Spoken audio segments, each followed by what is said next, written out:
Good morning class. Riddhichand Chaudhary Mahavidyalaya से मैं आज आपके सामने बीए थर्ड सेमेस्टर में हमारा टॉपिक है अंतर समूह संबंध। आज हम उसके बारे में बात करेंगे। तो अंतर समूह संबंध का मतलब आप समझते हैं, जब दो लोग या दो समूह आपस में जब एक दूसरे से संबंध स्थापित कर लेते हैं किसी भी एक विशेष कार्य की पूर्ति के लिए, तो उसे अंतर समूह संबंध कहते हैं। ठीक है, तो उसमें एक समूह का प्रभाव दूसरे समूह पर भी पड़ता है और दूसरे समूह का प्रभाव पहले समूह पर देखने को मिलता है। जैसे यहाँ पे दो लोगों की डेफिनेशन है। फर्स्ट है शेरिफ, ठीक है, और दूसरे हैं होम। तो शेरिफ ने कहा है कि यदि एक समूह के सदस्य किसी सामूहिक या व्यक्तिगत स्तर पर दूसरे समूह के साथ संबंध स्थापित करते हैं तो उसे अंतर समूह संबंध कहते हैं। नेक्स्ट डेफिनेशन है होम की 2013 की। इनका कहना है कि जब विभिन्न समूहों के लोग एक दूसरे से अपनी किसी एक विशेष उद्देश्य की पूर्ति के लिए एक ऐसा प्रत्यक्षीकरण करते हैं जिसमें उन्हें आपस में एक दूसरे से समायोजन करने की और संबंधों को स्थापित करने की आवश्यकता होती है, तो वो एक दूसरे से संबंध स्थापित करते हैं। यहाँ पे कुछ विशेषताएं हैं। फर्स्ट है विशेष समूह के बीच विभिन्न समूह के बीच व्यवहार। आप जानते हो, अगर दो समूह आपस में एक दूसरे से उनका जो थिंकिंग थॉट प्रोसेसिंग है वो मैच नहीं हो रही है, तो वो एक दूसरे से कोई भी किसी भी प्रकार का रिलेशन नहीं बनाएंगे। दो समूह आपस में तभी एक दूसरे के साथ रिलेशनशिप बनाने के लिए तैयार होते हैं जब उनके बीच का जो व्यवहार है वो एक दूसरे को सही लगता है। ठीक है, जब उन्हें लगता है कि जो एक्टिविटी उनको चाहिए है वो कर रहा है सामने वाला, तो फिर वो बिल्कुल वो व्यवहार करने के लिए तैयार रहते हैं।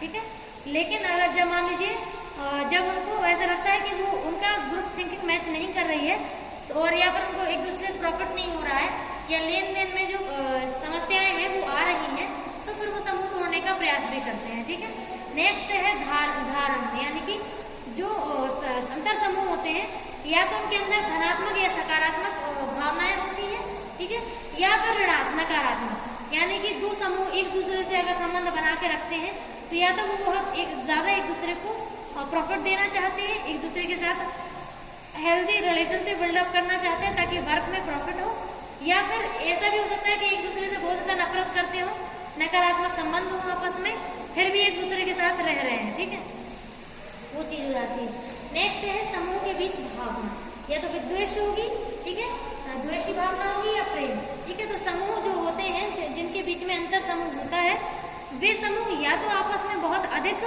दुश्मन होते हैं, लेकिन फिर भी एक दूसरे से सीख करके एक दूसरे को नीचे गिराने या एक दूसरे को मतलब कम दिखाने में लगे रहते हैं। ठीक है, कुछ ऐसी कंपनियां होती हैं जो आपस में राइवल होती हैं। ठीक है, तो कहने को दोनों ऑर्गेनाइजेशन जो है वो ऑर्गेनाइजेशन आपस में एक ही प्रोडक्ट पे काम कर रहे होते हैं, लेकिन दोनों एक दूसरे के राइवल होने की वजह से उनके बीच में जो विद्वेषी की भावना होती है उस वजह से वो यही कोशिश करते हैं कि उनका प्रोडक्ट ज़्यादा बिके और सामने वाले के प्रोडक्ट में कई सारी कमियां देखने को मिल जाए। इसलिए आपने देखा होगा, जब भी कोई कंपनी अपनी राइवल कंपनी को नीचे लाने की कोशिश करती है तो पहले उनके प्रोडक्ट को ट्राई जरूर करती है। क्यों? क्योंकि उनको क्वालिटी जानना होता है कि जो प्रोडक्ट में क्वालिटी है वो है क्या। ठीक है, अगर क्वालिटी उनकी नहीं जानेंगे तो अपनी क्वालिटी में वो जो ऊंचापन है वो नहीं ला पाएंगे। ठीक है, तो क्वालिटी उठाने के लिए उनको दूसरे की क्वालिटी चेक भी करनी पड़ती है। नेक्स्ट है तनाव की स्थिति। तो समूह भले ही एक दूसरे से संबंध बना के रखते हैं, कभी कभी ऐसा भी होता है कि उन समूहों के बीच में बहुत ज़्यादा तनाव देखने को मिलता है। ठीक है, और कभी कभी ऐसा भी होता है कि तनाव जो है वो केवल वर्क प्रेशर को लेकर के है, जैसे ही वर्क प्रेशर हैंडल हो जाता है तनाव की स्थिति भी कम हो जाती है। लास्ट है शांति और सद्भाव समायोजित करना।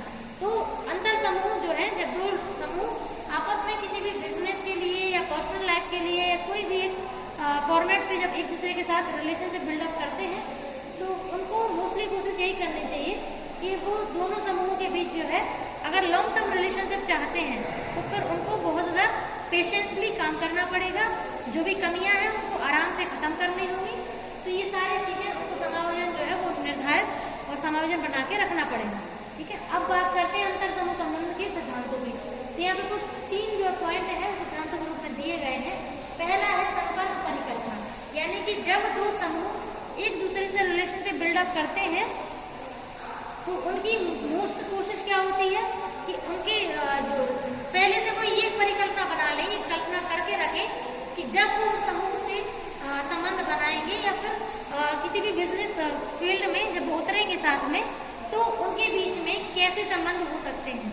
अगर पॉजिटिव है उसकी परिकल्पना भी पहले से हो जानी चाहिए, और अगर नेगेटिव है तो उसकी परिकल्पना भी उन्हें पहले से कर लेनी चाहिए। ठीक है, तो परिकल्पना जो है वो दोनों ही फॉर्म में कर लेनी चाहिए पहले से, क्योंकि अगर फ्यूचर में मान लीजिए कोई भी परिकल्पना वो पहले से नहीं बनाते हैं और फ्यूचर में बहुत सारी प्रॉब्लम्स उन्हें हो रही हैं, तो ये बिल्कुल तय बात है कि बहुत ही जल्दी वो समूह टूट जाएगा। ठीक है, उनके बीच में जो रिलेशनशिप है वो ज़्यादा लंबा नहीं चलेगा। नेक्स्ट है यथार्थवाद द्वंद्व सिद्धांत। यथार्थवाद मतलब अगर मान लीजिए उनके बीच में द्वंद्व जो है दो समूह के बीच में बिल्कुल सही है, लॉजिकली द्वंद्व हो रहा है, जिसमें दोनों ही पार्टियां जो है वो तर्क के आधार पर बात कर रही हैं, तो फिर ऐसे जो संबंध है वो लॉन्ग टर्म चलते हैं। क्यों? क्योंकि उनके बीच में जो इलॉजिकल बातें होती नहीं है, पूरा फैक्ट के फॉर्म में बात होती है, और फैक्ट को इतना अच्छे से लेकर के चलते हैं कि जो सिद्धांत क्या होते हैं, जो कंडीशंस हैं वो उस कंपनी को प्रॉफिट ही देती हैं, लॉस नहीं देती हैं। ठीक है, नेक्स्ट है सामाजिक तदात्मक उपाय। तो अब आप जानते हो कि जब व्यक्ति समूह बनाता है तो रहता तो वो सोशल में ही है, अलग तो भाग नहीं जाता है। ठीक है, तो सोशल में जब वो रह रहा है तो ये बिल्कुल बनी बात है कि उनका एक दूसरे से रिलेशनशिप भी होगा, समूह के लोगों का आपस में, समूह के अंदर भी एक दूसरे से सामाजिक जो व्यवहार है वो बिल्डअप जरूर होंगे। तो कभी कभी ऐसा होता है कि कभी कभी अंडरस्टैंडिंग बनती है और कभी कभी मिसअंडरस्टैंडिंग बनती है। दो समूहों के जो सदस्य होते हैं जब एक दूसरे से आपस में बातचीत करते हैं या किसी कार्य को पूरा करने के लिए तैयार होते हैं, तो कई प्रकार की परिस्थितियां हैं जो बनती हैं, उनको समाधान करना उसके एक तरह के कैपेबिलिटीज पर डिपेंड करता है। ठीक है, थैंक यू।